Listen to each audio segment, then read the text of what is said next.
হেপাহৰ ৰঙালী বিহুলৈ মাজত মাত্ৰ এটা দিন বাপতি সাহোন ৰঙালী বিহুক আদৰিবলৈ সাজু হৈছে প্ৰতিজন অসমীয়া কুলি কেতেকী মাত ঢোল পেপাৰ শব্দত ৰজন জনাইছে চুৱতি ৰঙালীক আদৰিবলৈ গাত তত নোহোৱা হৈছে ডেকা গাভৰু দিনে নিশাই এতিয়া সকলো ব্যস্ত বিহুৰ আখৰাত আৰু ইফালে তাঁতৰ শালত ব্যস্ত গাঁৱৰ শিপিনীসকল পিঠা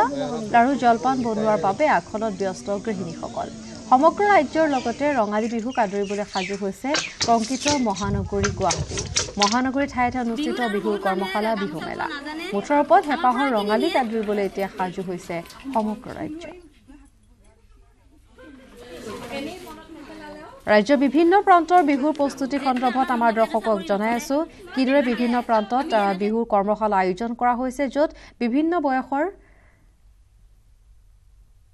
লোকৰ অংশগ্ৰহণ পৰিলক্ষিত হৈছে শিশু চেমনীয়া কিশোৰ কিশোৰী অংশগ্ৰহণ কৰিছে আৰু দেখা গৈছে জিয়ৰী বুৱাৰী সকলো ব্যস্ত হৈছে বিহুৰ আখৰাত সমান্তৰালভাৱে যিহেতু ৰঙৰ উৎসৱ ৰঙালী বিহুক আদৰিবলৈ সাজু হোৱাৰ লগতে বিহু বুলি ক'লে যিহেতু খাদ্য সম্ভাৰে উভয় নদী হৈ পৰে গতিকে বিহুৰ বিভিন্ন লাৰু পিঠাৰ বনোৱাটো ব্যস্ত হৈ পৰা দেখা গৈছে এনেদৰে জিয়ৰী বুৱাৰীসকলক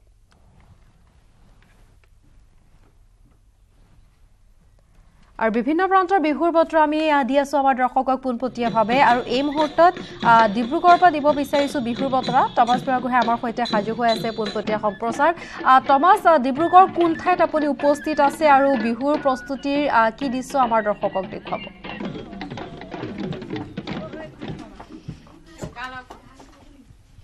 হয় বা মই ডিব্ৰুগড় হাতীমাত উপস্থিত আছোঁ আৰু ৰঙালীক আদৰিবলৈ সাজু হৈছে সকলোতে বৰ্তমানো দেখা পোৱা গৈছে এই মহিলাসকলে তেওঁলোকে ইয়াত পিঠা খুন্দি থকা দেখা পোৱা গৈছে যাতে পিঠা খুন্দি থকা দেখা পোৱা গৈছে আৰু বিহুক এক বিশেষ পৰিৱেশ উজনি অসমত বিহু বুলি ক'লে এক বিশেষ পৰিৱেশ দেখা পোৱা যায় আৰু এই বছৰ ব্যক্তিক্ৰম নহয় আৰু এইদৰে এতিয়া ঘৰৰ জীয়ৰী বোৱাৰী সকলো এতিয়া ঢেঁকী দিয়াত ব্যস্ত পিঠা খুন্দাত তেওঁলোক ব্যস্ত এইদৰে এক বিশেষ পৰিৱেশ বৰ্তমান ডিব্ৰুগড়ত পৰিলক্ষিত হৈছে মই প্ৰথমে কথা পাতি ল'বলৈ চেষ্টা কৰিম কেনেকুৱা এবাৰ বিহু আয়োজন এবাৰ বিহু আয়োজন ভালেই চলিছে আমাৰ আগতীয়াকৈ এইবোৰ পিঠা বনোৱা আৰু মদ বনাইছোঁ আমাৰ মৃতকৰ কাৰণে আৰু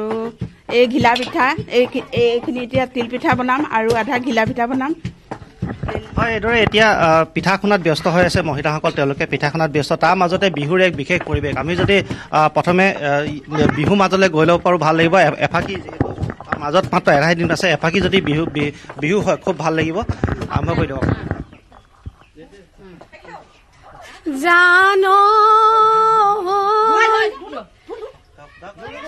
জানো ঐ ফুলিলে ভেবেলিও লতা সতে গয়ে গয়ে ঐ বহাগে পালে ঐ ততে নাই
এতিয়া গগনা বজাব কোনে মইনা দেহি গগনা বজাব কোনে ঘৰত কেনেকুৱা এইবাৰ আয়োজন ঘৰত কেনেকুৱা চলিছে ভালে চলিছে আৰু পিঠা বনোৱা বনাই আছো কালিৰ পৰা আয়োজন কৰি আছো নাৰিকল ৰুকিলো ঘিলা পিঠা বনাইছো তিল পিঠা বনাইছো সেই তেনেকুৱা আৰু সাজৰ কলো আছে সাজৰ কলটো নহ'লে বিহু নহয় ন আমাৰ সাজ লাগিবই হয় এটা এটা বিশেষ পৰিৱেশ দেখা পোৱা গৈছে যিহেতু মাজত এটা দিন বাকী আছে আৰু প্ৰস্তুতি সম্পূৰ্ণ তুংগত তেওঁলোকে এতিয়া চুবুৰী প্ৰত্যেক চুবুৰীতে এটা ঢেঁকী মাত শুনা গৈছে আৰু মই দেখুৱাইছোঁ আকৌ পুনৰ মই দেখুৱাবলৈ চেষ্টা কৰিছোঁ এইদৰে এতিয়া ঢেঁকীশালত মহিলাসকল ব্যস্ত তাৰ মাজতে বিহু গোৱাত মহিলাসকল ব্যস্ত হৈ আছে আৰু এইদৰে এতিয়া বিহু এক বিশেষ পৰিৱেশ ইয়াত পৰিলক্ষিত আছে মই পুনৰবাৰ যদি পাৰোঁ বিহুৰ মাজলৈ যাবলৈ চেষ্টা কৰিম পুনৰবাৰ যদি এফাকি বিহু হয় ভাল লাগিব কামৰ মাজে মাজে বিহু এফাকি ভাল লাগে আপোনালোকে আৰম্ভ কৰি দিয়ক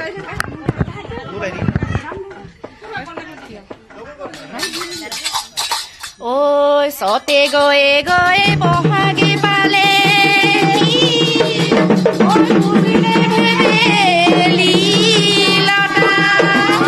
আমি অসমীয়া এফাকি নানা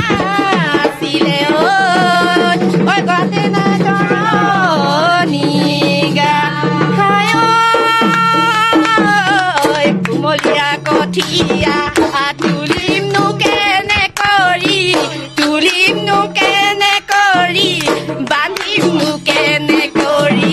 বান্ধিম নো কেনে কৰি জীৱনৰ সাৰথি ঐ বান্দৰ বিৰিয়ে মুঠি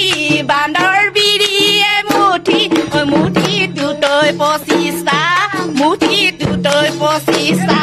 থাক মিনিটত এটাকৈ ঐ নেখালে নোৱাৰো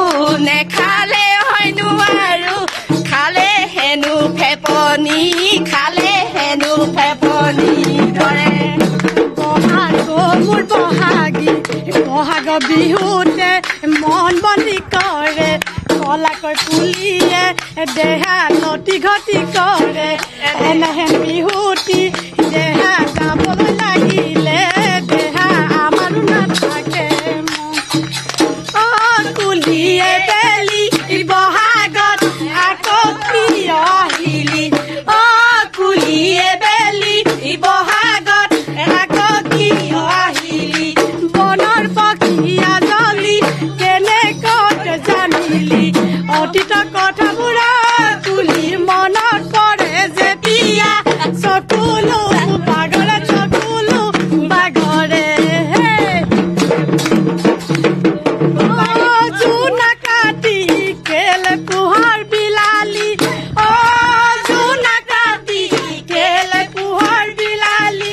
পোহৰে বিহু মৰা বতৰত আমি বিহু মাৰিছো মনৰে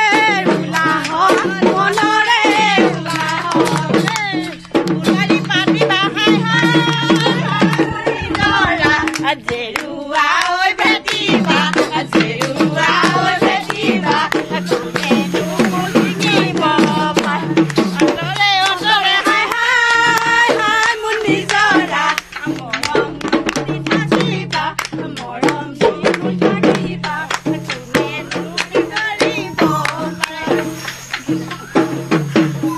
হয় দেখা পোৱা গৈছে এইদৰে এতিয়া বিহুৰ